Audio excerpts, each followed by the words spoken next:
What's up, everyone? Welcome to the video.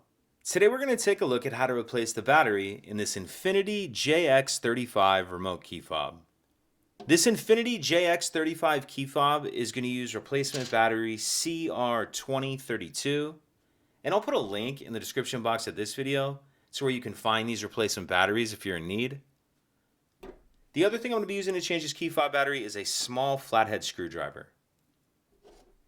So the first thing I'm going to do is grab my key fob and remove the emergency key that's in the bottom of it. That's done by pressing this release on the back of the fob that my thumb's on, and the key will pull out like that. We can just set that to the side. Now if we grab our screwdriver and we hold our key fob with the buttons facing down, and we take a look at the bottom of it, there's going to be these two small notches, one right here that I'm touching with the end of the screwdriver, and one right here. What I'm going to do is put my screwdriver in one of those notches. Make sure it's all the way pushed in, then I'm just going to twist the screwdriver like I'm opening a lock with a key. And as I do that, you can see it starts to open the key fob case.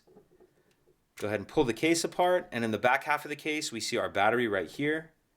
I'll grab my screwdriver and use it to get under the edge of the battery and pop it out of that battery holder.